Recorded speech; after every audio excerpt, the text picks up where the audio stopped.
오늘도 값없이 베풀어 주시는 주님의 끝없는 은혜를 누리며 승리하는 꿈미래 모든 분들이 되기를 소망합니다. 예수님께서 예루살렘으로 가는 길에 야고보와 요한의 어머니가 이 아들들과 함께 예수님을 찾아옵니다. 그 어머니는 하늘나라가 오면 자기 두 아들 한쪽은 하나는 오른편에 하나는 왼편에 그렇게 높은 자리에 앉혀달라고 그렇게 요청을 하지요. 앞에서 이야기했던 새 세상에서 인자가 자기의 영광스러운 보좌에 앉을 때 12 제자들도 함께 다스리게 될 것이라고 말씀해 주셨는데 예수님이 다스리는 그 나라가 금방 올 거라고 생각했던 거예요. 그래서 그 나라가 세워지면 높은 자리에 두 아들을 앉혀달라고 요청했던 거죠. 예수님은 그 이야기를 듣고서 너희들이 구하고 있는 것이 무엇인지 모르고 있다라고 말씀하십니다. 예수님은 이제 십자가에 못 박혀 죽음을 맞이할 거라고 하는 것에 대해서 말씀해 주고 있는데 그 쓴 잔을 마실 거라고 이야기하고 있는데 예수님의 제자들은 그렇지 못했죠.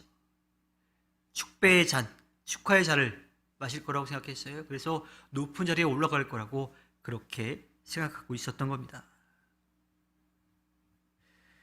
예수님은 야고보와 요한에게 내가 마시려는 잔을 너희가 마실 수 있겠느냐라고 물으십니다.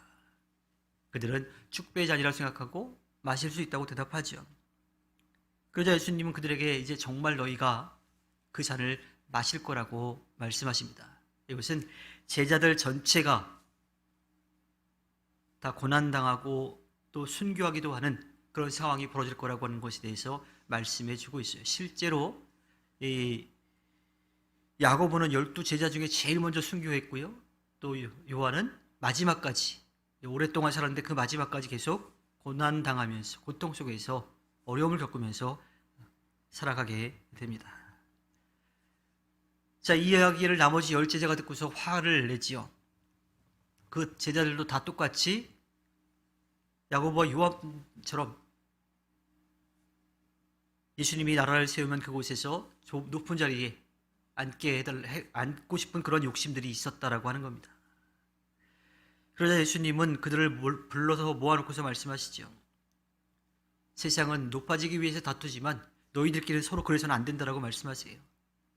하늘나라의 가치와 질서는 세상의 것과 다르기 때문입니다. 세상은 자기가 얻기 위해서 스스로 노력도 하지만 때로는 다른 사람들을 짓밟는 것도 하나의 방법이라고 알려줘요. 또 그것을 얻기 위해서 수단과 방법을 가리지 않아도 된다라고 생각합니다. 목적이 그냥 돈과 명예, 지위에 있기 때문이지요. 그러나 예수님은 그것이 하늘나라의 가치와 정반대의 길이라고 말씀하십니다. 그렇게 살아서는 안 된다라고 말씀하세요. 하늘나라는 높아지기 위해서 살아가는 것이 아니라 낮아지기 위해서 살아가는 곳이기 때문입니다. 다른 사람들을 위해 군림해서 즐기는 곳이 아니라 다른 사람들을 섬기면서 기뻐하는 곳이기 때문이죠. 그래서 하늘나라에서 가장 낮은 사람이 오히려 이 땅에서 가장 낮은 사람, 가장 높다라고 하는 사람이 하늘나라에서 가장 낮은 사람이 된다라고 말씀하십니다. 자, 그러한 일이 있은 후에 예수님은 예루살렘으로 향해 갑니다. 여리고에 도착했는데 그곳에서 길가에 있는 두 사람을 만나죠. 그 두 사람은 앞이 보이지 않았습니다. 근데 예수님이 지나간다는 소식을 듣고서 그들은 용기를 내서 소리를 치죠.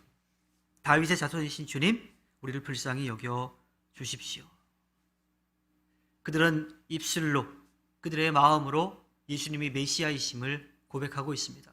그래서 자기들의 어두워진 눈을 다시 뜨게 해서 밝게 보일 수 있게 해줄 거라고 믿었던 거예요. 그래서 예수님을 부릅니다. 사람들이 시끄럽다고 조용히 하라고 꾸짖습니다. 그럼에도 불구하고 그들은 멈추지 않고 오히려 더 크게 자신들이 예수님을 메시아로 고백하는 것을 이렇게 소리치지요. 예수님은 발걸음을 멈추시고 그들에게 묻습니다. 너희들 소원이 무엇이냐? 그들의 소원이 무엇이겠어요? 앞을 보는 거겠지요. 그들은 주님, 눈을 뜨는 것입니다 라고 대답합니다. 그러자 예수님은 그들의 마음, 또 그들의 간절함, 그들의 믿음을 보시고 그들의 눈을 뜨게 해 주십니다. 오늘의 말씀 가운데 우리는 두 가지를 생각해 볼 수가 있습니다. 우리는 이 땅에서의 삶은 그지 중요하지 않고 저 하늘나라만 바라보고 살아가면 된다고 생각해요. 그런데 이 땅에서 우리는 먼저 하늘나라를 살아가야 합니다. 이 땅에서 하늘나라를 살아간다고 하는 것은 세상이 줄 수 없는 참된 평화와 또 기쁨을 누리는 거죠. 하지만 그것이 전부가 아닙니다. 이 땅에서 하늘나라를 산다라고 하는 것은 이 땅에서 하늘나라의 가치관 또 그 사는 방법을 가지고 살아가야 된다고 하는 거예요. 그것은 내 것을 얻는 것이 아니라 내가 받은 것에 대해서 감사하고 누리고 그것을 나누고 베푸는 삶을 살아가는 거예요. 물질이 전부요, 육신이 전부라고 생각하는 이 사람들, 또 이 세상에서 그것보다 더 중요한 것, 영원한 하늘나라를 바라보며 살아가는 것, 그것이 이 땅에서 하늘나라의 가치를 살아가는 겁니다. 하늘나라의 그 방법으로 가치관으로 살아가는 거지요. 그래서 하늘나라를 알고 믿는 사람들은 이 땅의 삶의 가치관과 다른 삶을 살아갑니다. 추구하는 방법이 다르기도 하지요.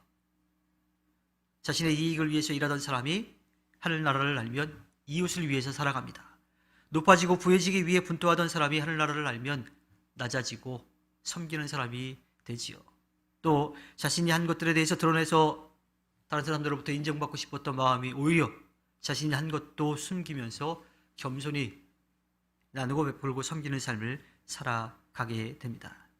이것이야말로 하늘나라를 알고 그 나라의 가치관 또 그 나라의 방법으로 살아가는 겁니다.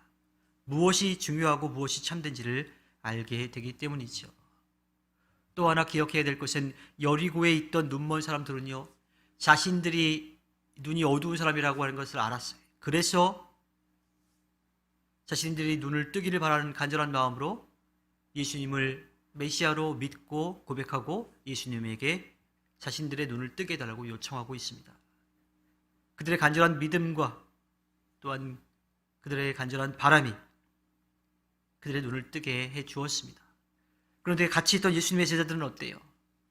그들은 눈이 밝은 것 같았는데, 앞을 보는 것 같았는데 실제로 그들의 눈은 어두웠다라고 하는 거예요. 자신들의 눈이 어둡다라고 하는 것을 인정하지 못했습니다.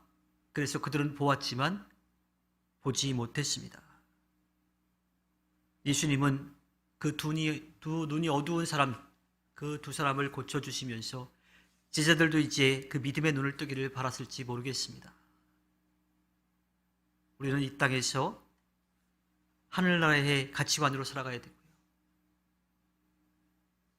여전히 그 가치관을 알지 못하고 어두운 눈을 가지고 살아가고 있다는 것도 우리가 분명하게 스스로 깨달으며 살아가야 합니다.